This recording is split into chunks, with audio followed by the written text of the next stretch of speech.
Shalom saudara-saudaraku dalam Kristus Yesus. Bertemu kembali dengan channel YouTube saya Dorbiana. Kiranya lewat penyampaian firman ini saudara-saudaraku lebih berpengharapan, bertumbuh dan berhikmat. Mari kita subscribe, like dan share agar mereka yang rindu akan tuntunan Tuhan lewat firman ini juga mendapat bagian. Mari kita undang Roh Kudus untuk satukan hati dan pikiran kita. Kita berdoa. Bapa Surgawi dalam Yesus Kristus, oleh kuasa Roh Kudus-Mu, urapi dan perkenankanlah hamba-Mu untuk memberitakan kebenaran dan kuasa firman-Mu dalam Yesus Kristus. Amin. Saudara-saudara yang terkasih di dalam Yesus Kristus, firman Tuhan yang menjadi renungan bagi kita pada hari ini dikutip dari kitab Mazmur 20 ayat 1 sampai dengan ayat 10. Demikian firman Tuhan. Untuk pemimpin biduan, Mazmur Daud. Kiranya Tuhan menjawab engkau pada waktu kesesakan, kiranya nama Allah Yakub membentengi engkau. Kiranya dikirimkannya bantuan kepadamu dari tempat kudus dan disokongnya engkau dari Sion. Kiranya diingatnya segala korban persembahanmu dan disukainya korban bakaranmu. Kiranya diberikannya kepadamu apa yang kau kehendaki dan dijadikannya berhasil apa yang kau rancangkan. Kami mau bersorak-sorai tentang kemenanganmu dan mengangkat panji-panji demi nama Allah kita. Kiranya Tuhan memenuhi segala permintaanmu. Sekarang aku tahu bahwa Tuhan memberi kemenangan kepada orang yang diurapinya dan menjawabnya dari surganya yang kudus dengan kemenangan yang gilang gemilang oleh tangan kanannya. Orang ini memegahkan kereta dan orang itu memegahkan kuda, tetapi kita bermegah dalam nama Tuhan Allah kita. Mereka rebah dan jatuh, tetapi kita bangun berdiri dan tetap tegak. Ya Tuhan, berikanlah kemenangan kepada Raja. Jawablah kiranya kami pada waktu kami berseru. Demikian firman Tuhan. Jemaat yang dikasihi Kristus Yesus, Raja adalah tokoh sentral dalam sebuah bangsa. Sementara kemenangannya pastilah menjadi buah yang indah, serta menjadi pusat perhatian dari masyarakat yang dipimpinnya. Jika sepintas kita membaca nats ini, sepertinya tidak ada yang terlalu istimewa. Hanya berupa susunan kata-kata liturgis dalam ibadah yang tidak syarat dengan makna kata, di mana dalam tahap pertama, jemaat atau paduan suara, mungkin suku Lewi, menyanyikan sebuah lagu yang berisikan doa dan permohonan untuk sebuah kemenangan Raja kepada Allah. Ayat 2 sampai dengan ayat 6. Kemudian disambut seorang imam dengan kata-kata keyakinan kepada Allah akan pengabulannya. Namun ternyata tidak sesederhana itu. Nats ini adalah sebuah doa khusus, doa syafaat untuk Raja, atau tepatnya doa yang menggambarkan langkah vital dalam persiapan menuju sebuah medan peperangan. Apa yang pertama yang dilakukan dari seorang pemimpin atau raja? Dalam nats ini dapat kita pastikan bahwa sebelum sang raja berangkat menuju medan peperangan, ia harus terlebih dahulu menyampaikan persembahan kurban kepada Allah, memberesi hubungan dan spiritualitasnya dengan Allah, dan meminta restu. Dan ini tentunya bagian dari strategi perang yang utama dan yang pertama yang harus dilakukan oleh seorang raja. Dalam nats ini sepertinya seorang raja benar-benar meyakini jika seorang raja terlebih dahulu mengerjakan kepentingan Allah, apapun yang dia rancang, yang dia cita-citakan, pasti akan dikabulkan dan diwujudkan oleh Tuhan. Dapat kita baca dalam ayat 7. Para umat Tuhan, masyarakat yang dipimpin, mereka sungguh-sungguh merindukan sikap dan perilaku yang demikian. Itulah yang mereka rindukan dan yang mereka cita-citakan. Mereka menyampaikan itu kepada Allah dalam bentuk doa dan permohonan. Kiranya nama Allah Yakub membentengi raja mereka, dibantu, disokong oleh Allah, mengingat dan menyukai seluruh korban persembahan yang diberikan, dan mengabulkan semua permintaan serta mewujudkan rancangannya. Mereka tidak menginginkan raja yang arogan, diktator, bertangan besi, tidak takut akan Tuhan, dan tidak mengandalkan kekuatan Tuhan. Sebab masyarakat tahu seorang pemimpin adalah perwakilan Tuhan yang telah dipilih dan diurapi. Namun ia memiliki pekerjaan dan tanggung jawab yang besar kepada Tuhan juga kepada rakyatnya. Sesungguhnya dia adalah pribadi yang tidak sempurna. Sebab itu, dia juga pribadi yang harus ditopang oleh doa-doa dari orang-orang yang dipimpinnya setiap saat dan setiap waktu, agar ia juga menjadi pribadi yang senantiasa ditopang oleh Allah yang berada di Sion, juga Allah yang berada di tempat yang kudus.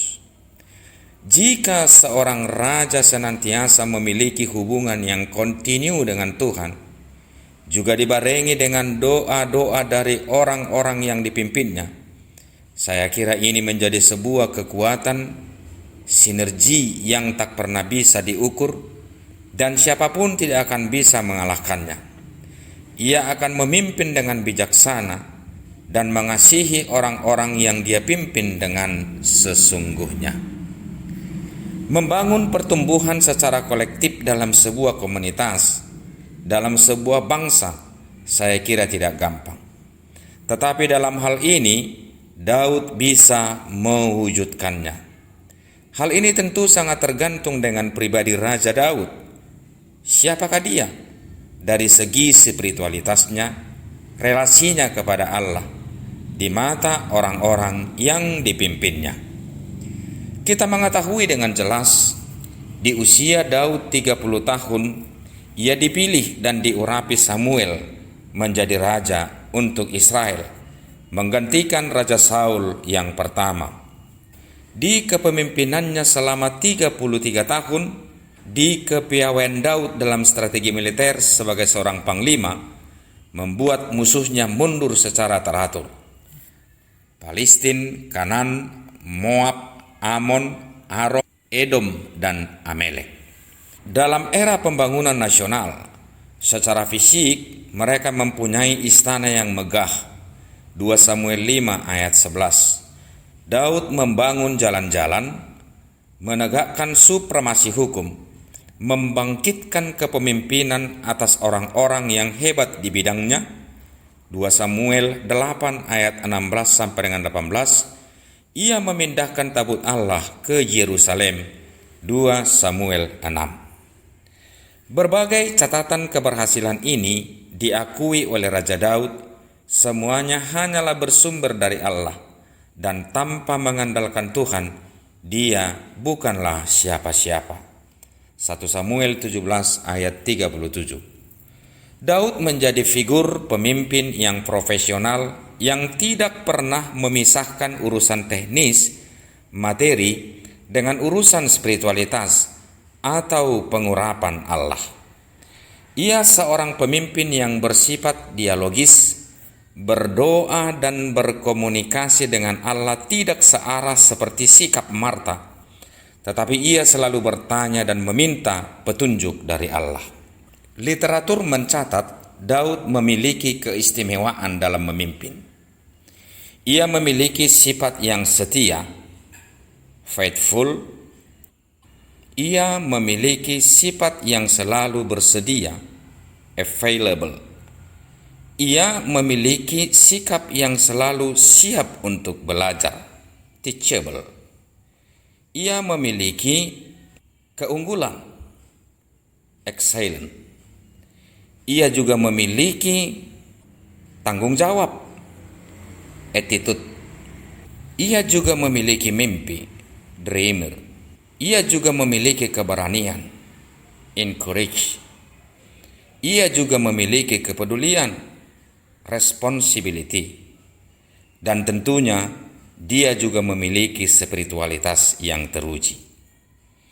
Martin Luther mengatakan, doa adalah napas bagi setiap orang percaya. Orang yang tidak berkenan berdoa, sebenarnya ia telah mati. Ia tidak lagi memiliki hubungan komunikasi dengan Tuhan. Raja Daud dalam nats ini juga mengakui bahwa doa bagi orang percaya dalam kehidupan jasmani dan rohani sangatlah memiliki peranan penting. Doa bukan saja sebagai napas, tetapi doa juga merupakan motor penggerak dalam kehidupan setiap orang.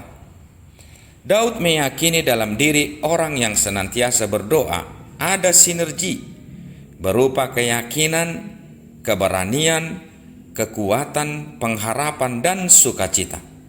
Soal perwujudan konkret dari sebuah doa atas kemenangan dan perlindungan ketika menghadapi kesesakan hanyalah faktor berikut. Sebab terkadang bahwa kemenangan bukanlah menjadi sebuah puncak dari sebuah tujuan. Sebab apapun yang menjadi buah dari sebuah usaha dan perjuangan serta peperangan, yang menentukan dan mengetahui hasil akhir adalah Tuhan. Yang Tuhan inginkan dari kita adalah bagaimanakah komitmen kita akan seluruh rangkaian proses pencapaian kita dipastikan ada campur tangan Tuhan. Tidak dipungkiri, roh kepemimpinan sangat dekat dengan godaan, nafsu dan kekuasaan, harta, takhta dan wanita. Sedikit saja salah melakoninya, seorang pemimpin bisa jatuh dan terpuruk serta kehilangan marwah, wibawa dan karisma untuk selama-lamanya. Dalam nats ini disebut rebah dan jatuh. Apakah yang membuat mereka rebah dan jatuh? Sebab mereka memegahkan dirinya dengan kuda dan kereta. Itu artinya terjebak dalam kenikmatan dan kemewahan sesaat. Dengan demikian, seorang raja sangat perlu untuk senantiasa mawas diri, setia, mendekatkan diri kepada Tuhan, dan sadar akan topangan doa dari orang-orang terdekat atau orang-orang yang dipimpinnya, agar ia menjadi kuat dan konsisten akan kesetiaannya kepada Tuhan. Pemimpin yang baik adalah pemimpin yang telah menghidupi imannya dengan segala tingkah laku rohani dan penghayatan iman yang bisa menghasilkan perubahan dan pembaharuan kepada diri sendiri, serta membawa dampak yang positif bagi orang-orang di sekeliling mereka dimanapun mereka berada. Alan E. Nelson memberikan pendapat, kepemimpinan adalah proses sosial di mana orang-orang mempengaruhi individu-individu sehingga mereka dapat mengatur dan membantu orang-orang itu untuk mencapai tujuan bersama. P.T. Candapila mendefinisikan kepemimpinan Kristen. Ia sebagai pekerjaan yang menyatukan kualitas-kualitas manusia serta ilahi dalam harmoni pelayanan Tuhan dan umatnya untuk memberkati orang lain. Dalam hal apapun, biarlah Tuhan yang menjadi dasar. Biarlah Tuhan yang menjadi titik tumpu dari setiap proses perjalanan kita. Biarlah yang mengatur, menuntun, serta menguatkannya adalah Tuhan. Biarlah Ia menjadi guru, membentuk dan menciptakan pribadi kita, agar secara absolut kita dikuasainya. Olehnya kita mengetahui bahwa kuasa dan belas kasih-Nya tidak akan bisa digantikan oleh kekuatan apapun. Amin. Kita berdoa. Bapa dalam sorga, kami bersyukur jika Engkau telah berkenan memilih, mengurapi dan mengutus kami dalam menyelesaikan perkara besar. Bapa dalam sorga, kami butuh pendampingan dan tuntunan tangan-Mu, Roh-Mu untuk senantiasa melindungi dan menguasai diri kami.